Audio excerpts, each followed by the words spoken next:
Bus ఛార్జీల పెంపును నిరసిస్తూ RTC చెప్పండి. వినూత్నమైన నిరసన కార్యక్రమాన్ని ఈరోజు బీఆర్ఎస్ పార్టీ తీసుకున్నది. మేము ప్రభుత్వం నుంచి అడుగుతున్న ఆన్సర్ ఒకటే, మహిళలకు ఫ్రీ బస్ అన్నారు, మేము దాన్ని స్వాగతిస్తున్నాం. మహిళలకు ఫ్రీ బస్సులు పెట్టడమే కాదు, బస్సుల సంఖ్య పెంచండి, వాళ్ళు కూడా సీట్ల కోసం కొట్టుకునే పరిస్థితి లేకుండా చేయండి. అట్లాగే ఏసీ బస్సులకు కూడా మహాలక్ష్మి పథకం వర్తింపజేయండి, ఫ్రీ బస్సును విస్తరించండి. ఆర్టీసీ లాసెస్లో ఉంది అంటున్నారు.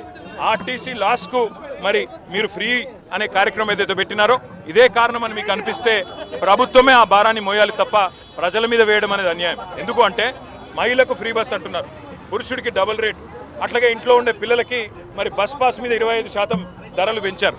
అందుకే మేము ఆన్సర్ అడిగేది ప్రభుత్వాన్ని, మీరు సమాధానం చెప్పండి రాష్ట్ర ప్రజలకి. ఆలోచన లేకుండా, బాధ్యత లేకుండా, ప్రణాళిక లేకుండా ఒకవైపేమో ఫ్రీ బస్సు స్కీమ్ అనౌన్స్ చేసి మహిళల్ని ఇబ్బంది పెడుతున్నారు, కుటుంబాలను ఇబ్బంది పెడుతున్నారు. అట్లాగే ఆర్టీసీని ప్రైవేట్ పరం చేసే ఒక కుట్ర కూడా ప్రభుత్వం చేస్తున్నది.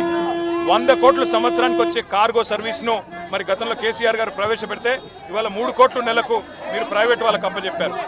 మాకేమర్థమవుతుందంటే ఆర్టీసీ నష్టాల్లో ఉందనే ఒక వాతావరణాన్ని సృష్టించి ఖచ్చితంగా ఆర్టీసీని ప్రైవేట్ పరం చేయాలనే కుట్ర ప్రభుత్వం చేస్తున్నట్టుగా కనబడుతుంది.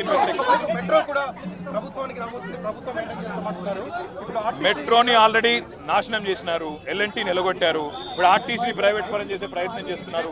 ప్రజా రవాణా అంటే సామాజిక బాధ్యత గవర్నమెంట్, ఆ బాధ్యతను విస్మరించాలని ప్రభుత్వం అనుకుంటే ఇది మంచిది కాదు. ఖచ్చితంగా ఈ ప్రభుత్వం దిగొచ్చేదాకా మా పోరాటం కొనసాగుతుంది.